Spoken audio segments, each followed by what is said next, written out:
A few years ago, I was browsing the Steam store out of complete boredom, and I saw this game recommended to me called Yakuza 0. I always knew of the Yakuza series, but never had a chance to play any of the games growing up because they were always released on PlayStation, and I had Xbox and Nintendo consoles. So when I saw the series was finally on PC, I bought the game, which at the time was on sale for the low price of $5. In short, it's an over-the-top crime drama of two young members of the Yakuza who become embroiled in both a conspiracy and complex power struggle. The story had my attention from beginning to end. I thought all the characters were interesting, and visually the game was gorgeous. There's enough content here for you to sink your teeth into for hours too. Seriously, I remember spending like 24 hours straight beating this one minigame which has a complete side story of its own. But my point is, it was $5 very well spent, and I wanted more. So I went back to the store and saw there were two other Yakuza games called Yakuza Kiwami and Yakuza Kiwami 2. Not even caring that these games weren't on sale anymore, I bought them both and played the crap out of those as well. The one we're going to talk about in this video is Kiwami 1, a complete remake of the first Yakuza game that was originally released for the PlayStation 2.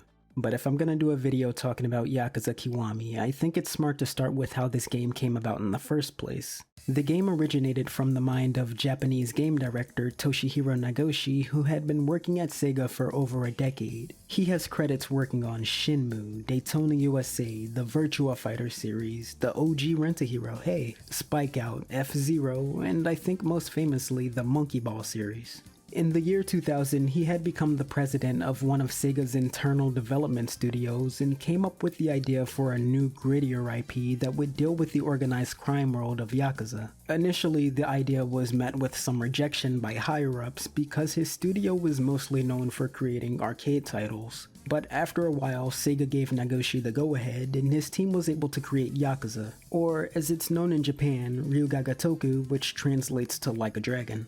In 2005, Yakuza saw a very successful release for the PlayStation 2, selling 300,000 copies in its first year. Some of that success can be attributed to the game's localization, which Sega didn't cut any corners on. They managed to score an all-star cast including, but definitely not limited to, Michael Madsen and Mark Hamill. When you have kids of your own, you're gonna have to teach them a little respect. Due to the success of Yakuza, the series would go on to spawn about a couple dozen sequels. Some of them mainline games, some of them spin-offs, and some of them remakes. Come 2016, and Yakuza Kiwami is released. Now, there's a couple of obvious questions you might have that I should answer.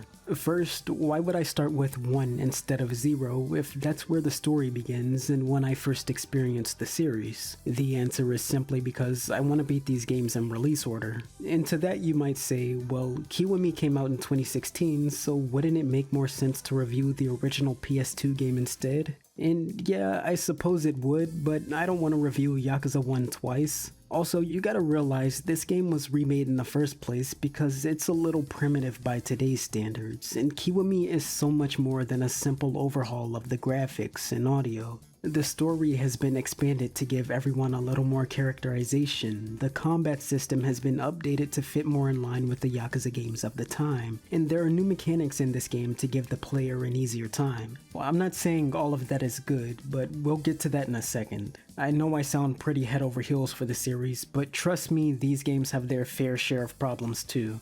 But I think we've done enough prefacing, so I can finally talk about what this game is all about now. Are you ready?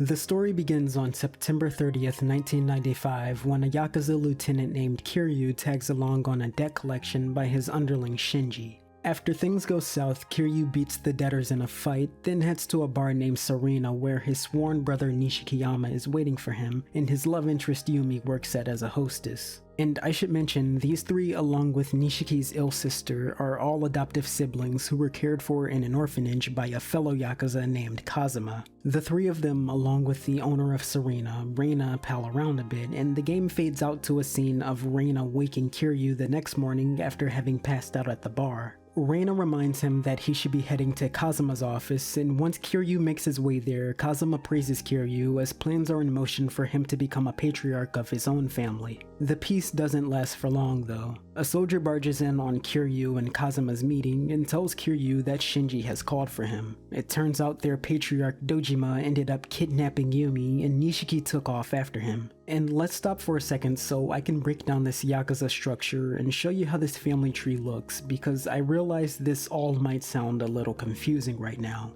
And it's only gonna get more confusing, but bear with me and I promise you it's not that hard to understand. The Yakuza group Kiryu and Nishiki and Shinji and Kazuma and Dojima all belong to is called the Tojo clan. Each clan has a high-ranking chairman who oversees their organization's entire structure, and under that chairman are subsidiary families run by important Yakuza who call their own shots but still answer to the chairman. These are called patriarchs. And those subsidiary families can have subsidiaries of their own, which is exactly what Kazuma's family is to Dojima's. Now, if we pop all the characters we've met so far into place, the Tojo clan looks something like this. Dojima answers to the Tojo clan chairman Sarah, who's been unseen as of yet. Kazuma answers to Dojima as captain. Nishiki and this other guy who we'll be seeing more of later named Kashiwagi answer to Kazuma. Kiryu, despite being raised by Kazuma, answers to Dojima directly as lieutenant, which isn't exactly high ranking as captain, but is still pretty damn important. And Shinji answers to Kiryu.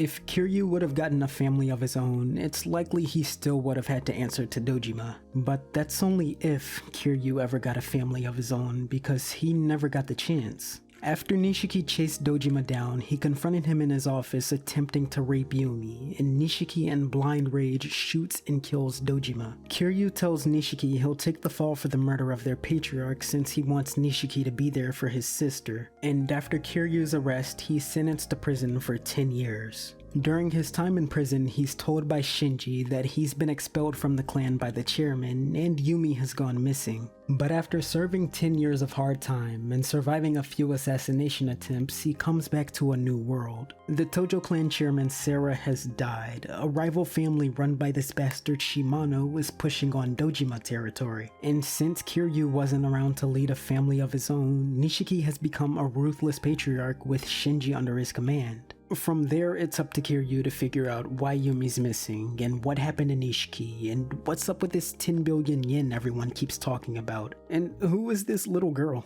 Her name is Haruka. She's looking for her mother, who just so happens to be Yumi's sister, and tags along with Kiryu for the ride. The circumstances we meet her under are pretty fucked up, but this entire town is pretty fucked up. You can't walk 2 feet down the street without someone trying to rough you up. It's called Kamurocho, and this is where most of the game goes down. It's a spoof of the real-life Tokyo nightlife district, Kabukicho. From what I've read, it's a pretty damn accurate virtual representation of this neighborhood too. You can spot a lot of the city's landmarks in this game, like the Red Gate on Tenkaichi Street, and the Theater Square, and this Don Quixote on the corner of a street. The most notable difference between the real Kabukicho and the fictional Kamurocho is the missing Hotel Gracery. In Yakuza, it was replaced with Kamurocho's very own Millennium Tower. I just figure it's worth mentioning because we'll be coming back to this tower a lot. But like I was saying before, Kamurocho is a really scummy town. It feels like every other person in the city has a bone to pick with you. If they're not trying to fight you, they're trying to scam you. And if they're not trying to scam you, they're doing something else behind your back to screw you over.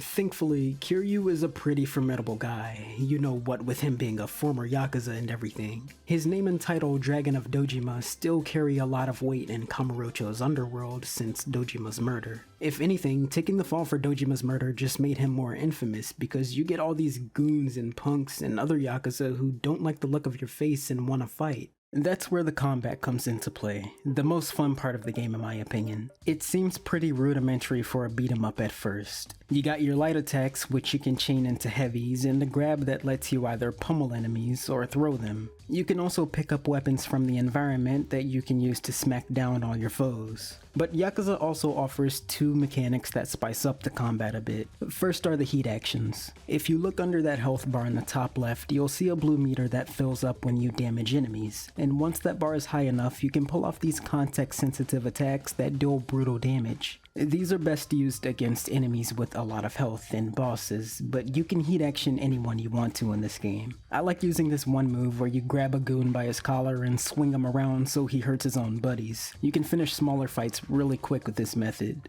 Be aware that if you do the same heat action multiple times in the same fight, it'll deal less damage, so it might not always be in your best interest to do one of these moves. The other thing Kiwami's combat has going for it are the fighting styles that you can swap between on the fly. You got Brawler, which gives you the basic 1-2 combos. I think it's a nice mix of strength and speed. And you also have my favorite style, Beast, where Kiryu pretty much turns into a beast. He moves slower in this mode, but you also deal increased damage. You also pick up weapons automatically and swing them around like a madman when you attack. This can be really useful when you're fighting large groups of enemies. I also like how the guard in this mode isn't really a guard, but a powerful stance Kiryu takes where he doesn't flinch at any damage at all. I think that's funny. Another style you're able to swap to is called Rush. I'm not gonna lie, I wasn't the biggest fan of this one. Your attacks are super fast, and you have the ability to do like 1,000,000 dodges in a row to get away from enemies, but you're also super weak. There's a bit of a learning curve to getting good with Rush. You can't just attack heavy and follow it up with more combos like you would with the other fighting styles. Chances are you'd be punished for that. You really gotta play the defensive with Rush. Dodge the enemy's attacks, learn their windows, take your licks when you can get them, and repeat. You know, there's really only one fight in the game I can think of that Rush works best for. It's against this guy called Arase who uses guns that can stun you. It's easiest to dodge gunfire in Rush, I think. You can make the combat easier on yourself with these upgrades too. Each of these styles can be leveled up with all the experience you earn. You can unlock some new heat actions and extended combos and even some overall upgrades like more health and heat gauges. Although there are some upgrades here that I think shouldn't have been upgrades at all and just available to the player from the start, like the special Kiwami heat actions. When bosses take enough damage, they'll enter this vulnerable fatigue state where you can perform one of 4 heat actions depending on the color of the enemy's aura and the fighting style you're currently using. Thing is, they teach you about this move in the very first chapter of the game when you're still in prison. But when the chapter ends, the game pulls a Symphony of the Night on you and takes away all your health and cool abilities, including this Kiwami heat action, and I think they really shouldn't have. I was really confused on how I wasn't pulling this off against bosses until I remembered it's an upgrade, and then I was even more confused because why would they teach you this specific heat action in the tutorial if you can get through the entire game without it? Also, you might have noticed I mentioned 4 Kiwami heat actions a second ago, but there's only 3 fighting styles. Well, I just chose not to mention Kiryu's 4th style, Dragon style. You wanna know what Dragon does? Light, light, heavy. That's it. It's a completely useless fighting style until you manage to upgrade it. And to be fair, it is fun to use when it's fully upgraded. But in order to upgrade this style at all, you gotta train with this old martial arts master named Komaki and fight this guy named Majima, the Mad Dog or captain of Shimano's family. This guy has an obsession with Kiryu.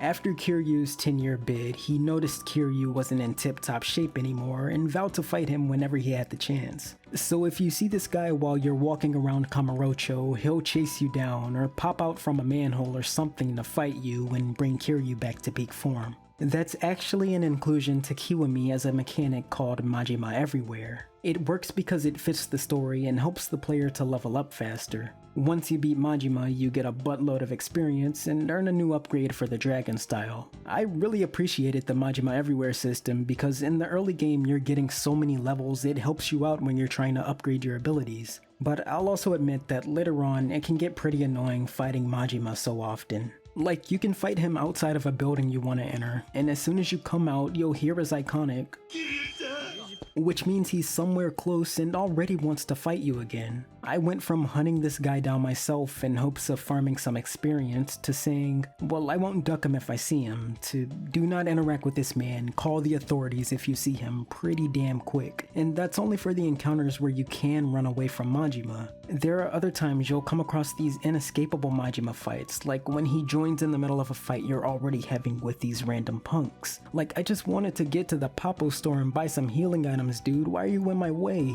Luckily, there is a way to make Majima leave you alone. Every so often his goon will message you on your phone and tell you Majima's waiting somewhere for you to come and fight him, but you don't have to go to those at all. Just leave him be, cause he won't be roaming the overworld while those missions are active, and just go about playing the rest of the game as you wish. It's worth it when you're all leveled up though. It's the coolest shit in the world when you're weaving through all these attacks, utilizing all the different styles and these new heat actions. The combat here is pretty solid, but I'll also say there's a lot to it in this game that's been done better in other Yakuzas. But besides all the gangsters looking for a fight, there are other people in Kamurocho who look to Kiryu for assistance. These take place in little side quests called Substories. I think like half of them end with someone trying to scam Kiryu. Here's a sub-story that takes place in a shady bar with a meathead bartender and some seductive women who definitely aren't trying to drug you after you've rescued the lady from some drunk. And here's a group of thugs that act like you injured one of them so you'll pay up. And here's a sub-story where some charlatans try to convince you to pay them like 500k yen for a stone that's destined to change your fate. Man, it's tough out here for Kiryu.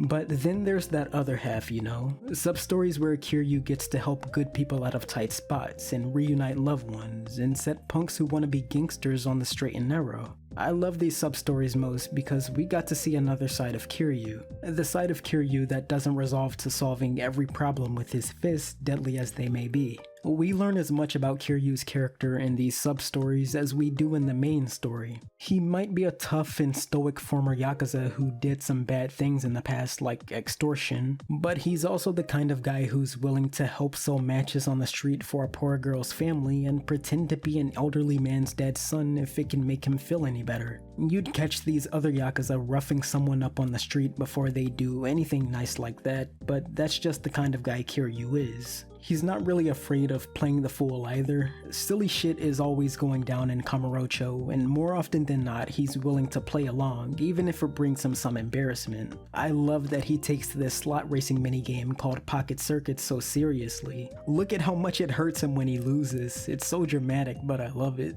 As a matter of fact, let's talk a little bit about these minigames. They're another good way to break up all the tension and give the player a break from the story. All over Kamurocho, there are these hotspots where you can grab a bite to eat or entertain yourself, like the batting cages and casino. I wasted most of my time customizing cars in the Pocket Circuit minigame, but that's partly because it has an entire subplot of its own that connects to Yakuza 0, and it's not the only one either. Well, it's the only good one. Meisu King sucks. It's never fun playing rock paper scissors with computers. I think Sega of all companies should know this. Sometimes when you visit these places, Majima will show up and challenge you to a one-on-one. You can unlock new dragon-style abilities if you beat him, but I'm a bigger fan of their bants pre- and post-competition. You really gotta enjoy these lighthearted moments because the rest of the game is an emotional roller coaster. Speaking of, I think we can get back to talking about the rest of the story now, so I can share all my thoughts on that.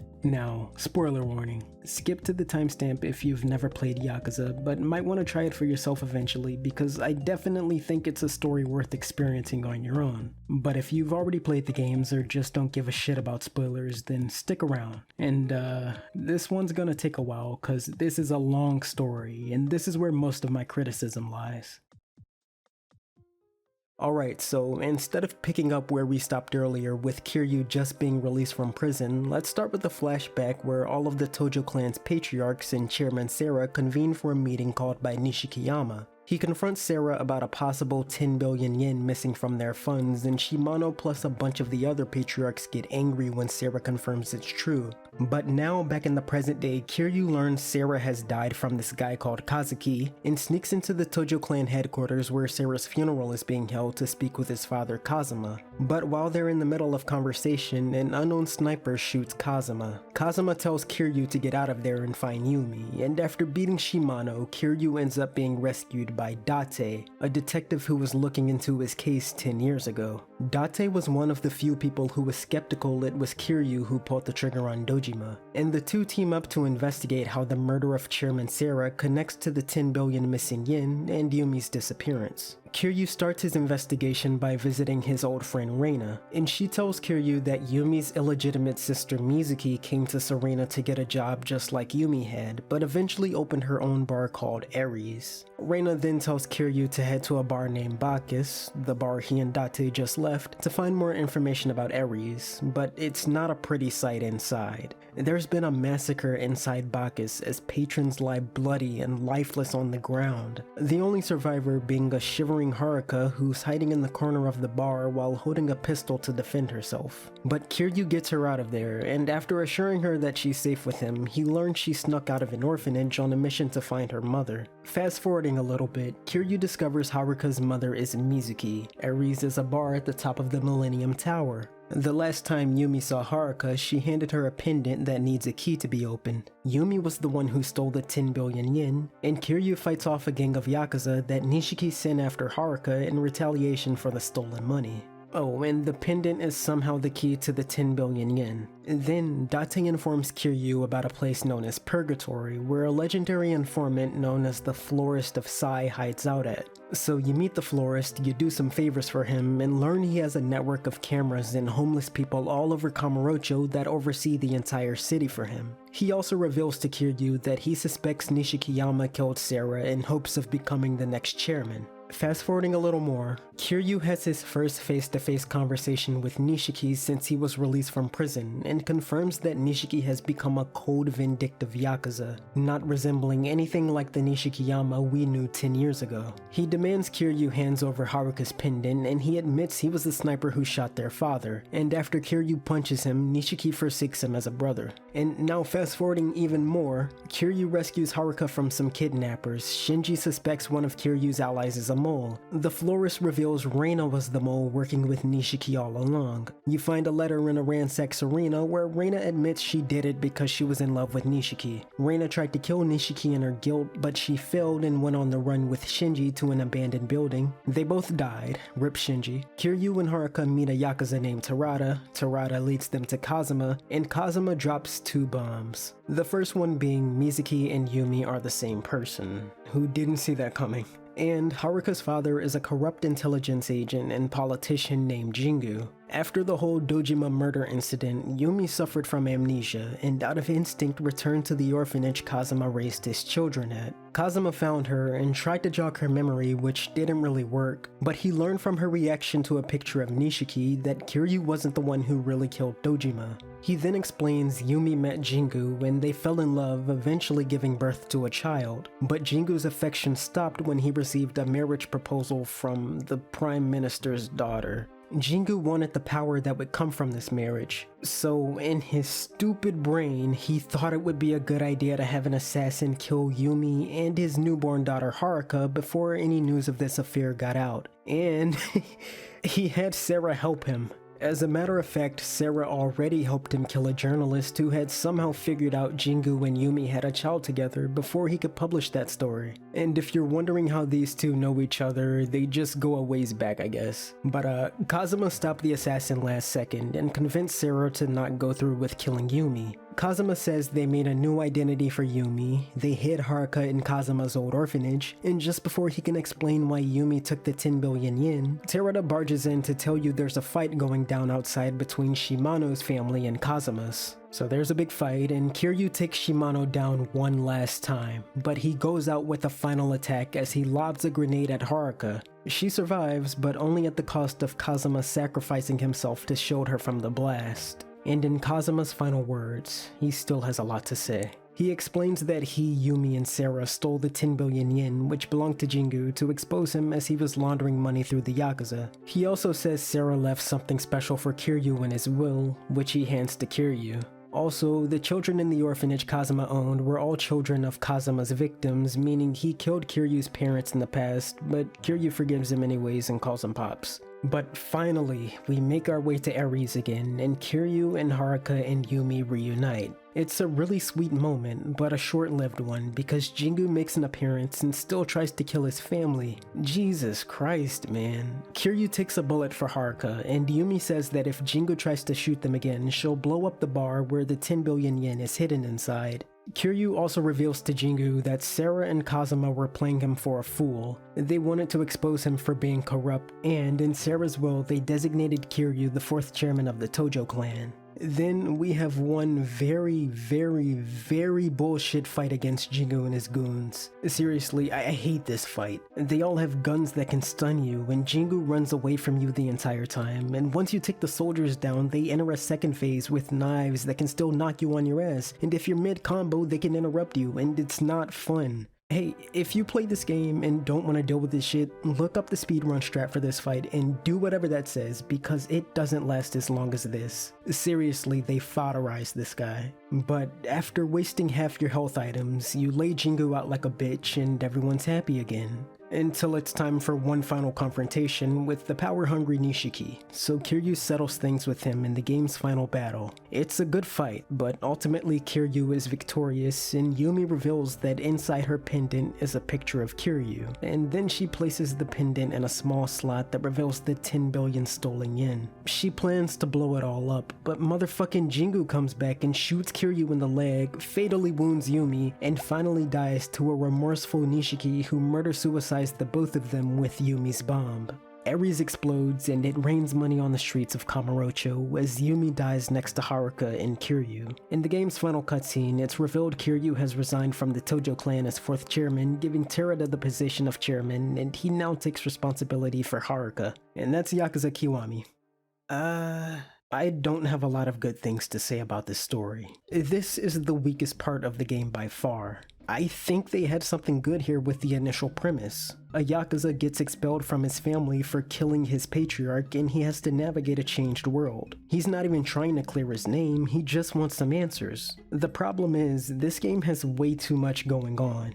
Where do I even start? How about Jingu? He completely falls flat for me as a villain. He answers the questions, who was Haruka's father, and why did Yumi change her identity? But he feels so shoehorned into the rest of the plot. This government suit, who we're introduced to in the second to last chapter of the game, mind you, just so happens to be the mastermind behind everything, and he's so irredeemably evil to the point where he crosses the line into cartoonishly evil. He wanted power by marrying the Prime Minister's daughter so much, he thought the best course of action would be killing his lover and his child? What? He never stopped to think if the scandal of him being a murderer got out, it would be a bigger shame than him just having a second family? Oh, and I summarized this entire story without mentioning the parts about Date's daughter, and Date's job, and the floor's son, and all these Majima asides, by the way. It all serves its purpose in the story, right? Date and the florist need Kiryu to scratch their back a bit since they're doing so much for him, and Majima is Kiryu's rival, so him being a pain in your side shouldn't be a huge surprise. But there's still a lot here in the story that doesn't need to be. These color gangs Kiryu has to fight to find Haruka when she's kidnapped the second time feels like padding. And what do I care about this part of the story where Kiryu takes Haruka to an underground gambling hall where the dealer cheats with rigged dice? This has no effect on the greater story. If it's supposed to be a moment in the story of Kiryu bonding with Haruka, then let me take her to Pocket Circuit or to the Sega arcade instead of taking us somewhere that only serves to give us another crappy boss fight. I can get her a monkey ball plushie. And then you have this soap drama romance subplot between Yumi and Nishiki and Kiryu and Reina. This is the one part of the story I think they didn't flesh out enough, actually. I don't really feel the chemistry here. I mean, it's obvious Kiryu has feelings for Yumi, but I never bought that Yumi felt the same way in return, even when they kind of make them into a thing at the end of the game where it was revealed she had feelings for Kiryu all along too. Also, Nishiki supposedly loved Yumi, but I don't buy that either. The only one of these characters I can buy into liking one of the others was Reina and her love for Nishiki.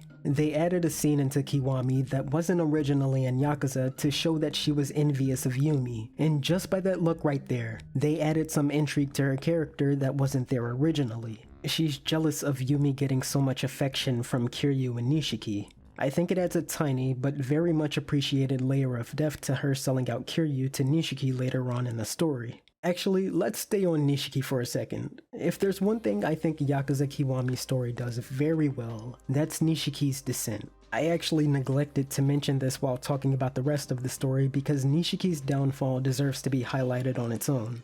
Despite everything else in the story, I think Nishiki is a great villain for Kiryu. Both he and Kiryu came up as young Yakuza together under Kazuma's watch, but Nishiki was always behind Kiryu, who managed to become a lieutenant and almost a patriarch of his own family, while Nishiki, as favored as he might have been by Kazuma, remained a foot soldier. He always saw himself as inferior to Kiryu, and his beliefs are reassured time and time again by other Yakuza, and at one point even Reina when they call him useless. It wouldn't be until Kiryu took the fall for Dojima's murder that Nishiki would be allowed the chance to prove himself. Kazuma saw fit to make Nishiki a patriarch, and in a show of good faith even gave Nishiki some of his best and most experienced men to help him run his family. In actuality, Kazuma had no faith in Nishiki at all and planned on his men running the family instead. And man, things only get worse for Nishiki. His men disrespect him for being inept. A corrupt doctor steals the money that was supposed to go towards healing his ill sister, who eventually passes. And just before Nishiki can take his own life, his captain barges in saying he's worthless and will never amount to Kiryu. And Nishiki snaps. He stabs his captain while confessing that he was the one who killed Dojima, and this is the moment Nishiki becomes the evil villain we see in the rest of the game. His transformation is so well done, and it only happens in Kiwami as these scenes were all added to expand his character. It's one of the only good things about Kiwami's story in my opinion. That's why I love the final battle in this game so much too. As much as the game is centered around this 10 billion yen and all the horrible things Nishiki has done to obtain it, that money doesn't matter at all here. In this moment, it's about Nishikiyama proving to himself that he paved his own way. He's lived in Kiryu's shadow his entire life, constantly being picked on and told that he was never as good as Kiryu. Even when Kiryu had to go to prison for 10 years and Nishiki became a patriarch of his own, he still lived the life everyone expected of Kiryu, not his own. Nishiki more than anything wanted to win this fight because it would be proof to him that he not only surpassed Kiryu, but I think to him it would also prove that he had some semblance of control in his life. Unfortunately for Nishiki, he loses. Sort of. He didn't surpass Kiryu. I don't even think he came close. But when Nishiki blew up the money and Jingu and himself, it was the first time in his life he acted on his own instead of at the behest of others, finally proving to himself that his actions were his own. And I'm gonna be honest with you, I think this is as good as final fights in Yakuza get. Great as some of the other final bosses are, most of them don't have anywhere near the same emotional weight that this fight does. But we'll get to them when we get to them. I think I've ranted about this story long enough. But just before we get to my closing thoughts, I want to do something fun. Since I'm going to be talking about all the Yakuza games, I want to do a tier list of all the villains in the series. Some are really good, some are really bad, but they all gotta go somewhere on this list. I think D for Jingu because he's dog shit, and B for Shimano. He's a solid villain, I don't think he's the most complex. He just wants the pendant like everyone else, but he plays his role well. And A for Nishiki. I already explained why I like this guy so much. They bogged him down a bit with that forced I love Yumi stuff, and he did get a little too over the top when he turned evil as well. I mean, he literally slicks his hair back with blood, and I'm pretty sure he says something like, I'll kill everyone to get to the top. But seriously, everything else about him, I love. Oh, and you see that guy right there? That's Lao Kalong, a member of the Triad who kidnaps Haruka at one point. He tortured Kiryu in the past, there's a boss fight against him at one point. I don't know, put him in C, I'm out of here. Once you finish the main story, you unlock this mode called Premium Adventure. This is pretty much a free roam that lets you close up any loose ends that you didn't get to in the main story because you didn't finish the game 100% before beating it. If you skip the spoilers, you might not understand some of what I'm about to talk about, but the only thing you really need to know is that Kiryu adopted Haruka at the end of the story. In Premium Adventure, you're able to explore all of Kamurocho with Haruka, and I think it's precious how you hold her hand if you walk side by side with her. Kiryu and Haruka have these really pleasant conversations about things like Haruka staying on top of her homework and the orphanage they were both raised at. There's also this system in Premium Adventure called Haruka's Trust, where you have to buy her items or play games for her amusement or take her out to eat, and this bar increases to show how much she's grown to trust Kiryu. Her trust doesn't have an actual effect on anything. I mean, you can get some items when you raise it high enough, but I think this is mostly here to show Kiryu and Haruka bonding. There's also a few sub-stories in Premium Adventure that you can only beat with Haruka by your side. In one of them, you both try to talk a jumper off of a ledge together, and in another, you help this disgruntled boxer who's being told to take a dive in his next match by some Yakuza. They're two of the most memorable sub-stories in my opinion. And for all the completionists out there, once you've beaten all the other sub-stories, there's one more available to you where you fight this freak named Amon. The fight against this guy is so difficult. He has so much health and he attacks so fast and so often that you'll barely be able to get a hit in on him. Believe it or not, I only managed to beat him by cheesing Dragon Style. There's a couple moves you can do in Dragon Style that trivializes this guy. A counterattack called Tiger Drop that deals crazy damage, and a heat action that deals decent damage as well. In the first phase, you just want to use these moves back to back when you can. And in the second, you want to pull out a gun from your inventory to shoot him, which raises your heat, allowing you to heat action him again. It takes a while, but you can get through the fight easily enough. You also might have noticed I have 9,999 levels, and that's because I didn't get to this Amon fight legitimately. This is someone else's save file I'm using because I didn't beat all the sub-stories, but I did beat Amon fair and square. In fact, I have video evidence on my second channel called Chimp Chomp. I actually have my entire playthrough uploaded over there if you want to see this game from start to finish. But I'm done talking about this game for now. I think I've said enough, so I'll wrap up. It's kind of hard for me to say how I feel about this game, and this game alone, because I've played a bunch of Yakuza games since, and I think they've improved on everything, so I know where the game is lacking. The sub-stories could benefit from having more variety. The combat is good, but it's not as refined as it could be. There are parts of the story I think could have been completely cut out. The boss fights are unfair, and that ending, Jesus. But let me make something clear. I still think Yakuza Kiwami is a good game. It's a wonderful start to a fantastic series. If this was the first Yakuza game you gave a chance, I do think you would be itching for more. You just gotta remember that this is not as good as it gets. But we can close the book on Kamurocho for now, because in Kiwami 2, the next game we're gonna take a look at, we get a change of scenery. I'll leave it at that for now. Hey everyone, it's Cosmo. I said I was going to talk about the Yakuza games for a while, and we're doing it. I'm only going to do 1 through 6, including 0, which is 7 games total, no spin-offs, but there's a lot to talk about already. Also, this channel is going to be on a Sega kick for a while. You'll see what I mean. But anyways, thank you for watching, and I'll see you all next time.